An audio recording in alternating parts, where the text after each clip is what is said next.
twist, he didn't just cheat on me with any random woman. It's unbelievable. I'm telling this to the world. He cheated on me with my kid sister.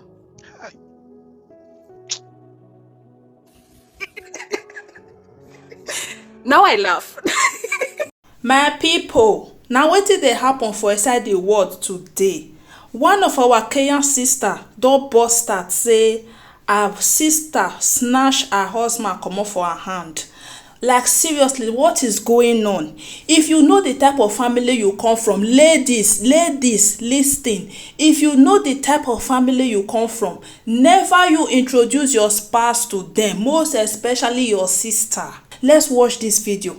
Don't forget to leave your thought at the comment section. Your thought is very, very important. And please help us share this video, like and subscribe to this channel.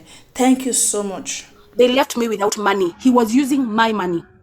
You know the way when you're married and your husband is not working, so you give him power over your money. So he's the one who is running the bank accounts, the ATMs and all that. He drained me. By the time we parted, that's why I moved from his big house to a small room that was semi-permanent.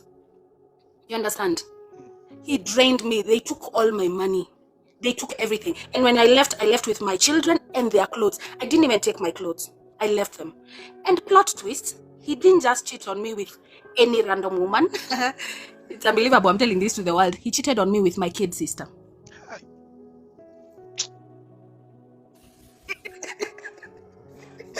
Now I laugh. Now I laugh because, I mean, it's been 12 years. I can laugh. And God has been faithful. I'll say that because now I am doing much better. What does it feel like knowing that your own sister will open her leg for your man? What does it feel like?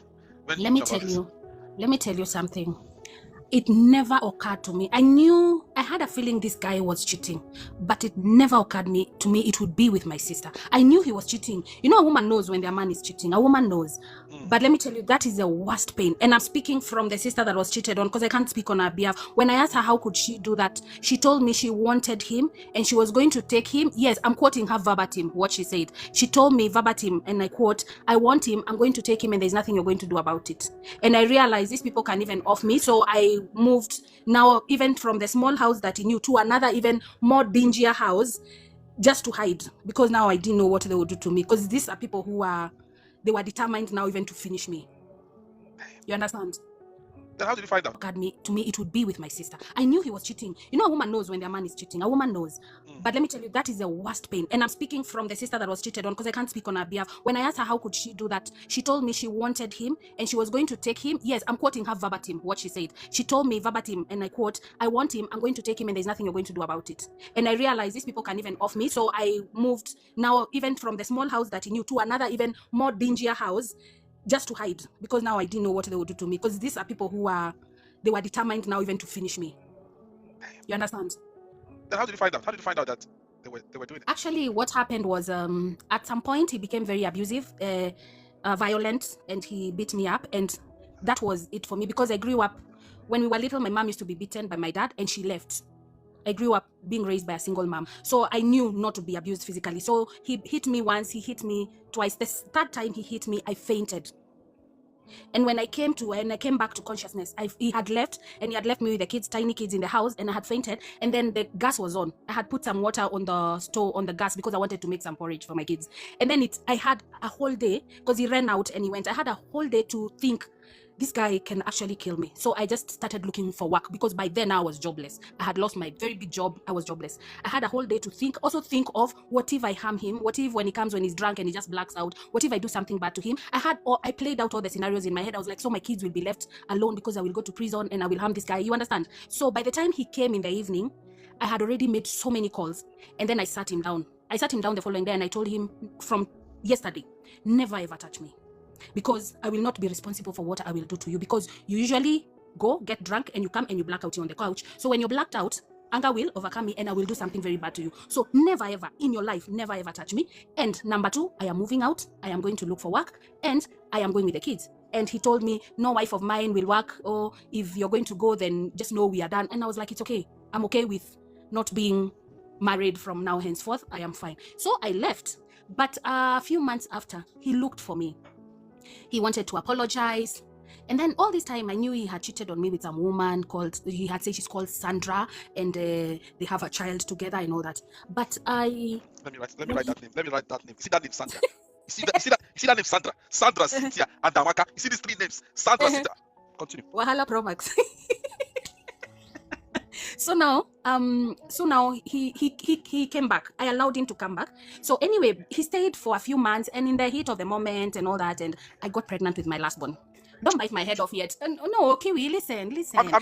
I'm listening. What is it with a lot of you women? Wait. I'm not. Wait, Sonny. I'm not. Remember, when I have a guest, I will make a comment, but it's not directed to you. It's for those that are listening. Why will some of you women escape? You escape from an abusive man with the child or children you already have, but you will go back again and get another pregnant. Hey. Let me tell you something. I think also, some of us are believers of marriage works. Some of us, even me, I am a believer of marriage works. Don't say it. Someone has said it's sex. It's not sex because sex wasn't all that. I've had better sex. Some of us are believers of marriage works, and I was in it for forever. I was in it for till death do us part. I could actually visualize us at old age, and he was not saying that. It is unfortunate that I was, let's just say I was married to myself. I was alone in that marriage. He wasn't there. He had his own things. More like a widow. I was in Kenya. We call it MBAs, married but available, married and single. You're there, but your partner is not there. So you were asking me, how did I know? Before he left, when he had left the house, he sent me a text message. That's how he told me. He sent me a text message and told me, you remember when I told you I had cheated on you with a girl called Sandra, and we had a child? That girl is not, there is no one called Sandra. It is your sister. And that child you saw, that 4-month-old baby you saw, because before I also left him, I'd lost my daughter. My daughter passed on, and it was also one of my breaking points because I was surrounded by people, but Odogu, I grieved my child alone. He was there and he was busy making snide remarks. When my sister, thank you, when my sister walked in with her child, he said in Swahili, but I'll put it in English. He said, that kid looks like me, and made it to sound like a joke. But when I look back in retrospect, that comment was made, it was supposed to tell me that child is his. You understand? So anyway, fast forward, and he has told me this. He told me via text. When he left my house and said he has a business he has to run to, Sonia, he went. Yes. That child, are you trying to say that the child is not Sandra's, but your sister's? Yes, my sister and him. And they got pregnant in my house that I was paying with my own money. He was leaving my bedroom, he goes to her bedroom. While my twin daughters were tiny. Actually, I look at women who say I can't leave a man because of the kids. And I feel like I can, like I can look for them and do not stay with an abusive man because of the children. Pick your children and go. Let us make this clear. Yes. This is not a Nigerian man, right? No, he's a Kenyan. Hey. A Nigerian like that. So anyway, Kiwi, he sent me a text message when he left the house and told me, by the way, the woman I told you was Sandra. It's not Sandra, it's your sister, and that child you saw at Wema. Wema was my daughter at Wema's funeral. That is my son with your sister. Anyway, that's my story. It's a short and sad story. But it's been 12 years. I am good. I'm actually... How about the child? How about the child he had with your sister? Let me shock you. When sorry, that's my vision board at the back. When I left him, now he left my house that day, you hear they already had, by then, maybe because we had parted for 3 months, they already had a 7-month-old baby. They went on and started staying together, and they added another one. So they have 2 together. And then they went to stay in a place where no one knows us from before. No one knows him and no one knows her and knows that she's my sister. They cut off all our mutual friends. They cut off family, and everyone also blocked them. People just blocked them anyway. My aunties, my uncles, my cousins, nobody wanted to deal with her. Everyone they couldn't deal with her. And him anyway, for that matter. But Sonia, sometimes blood actually don't make us family.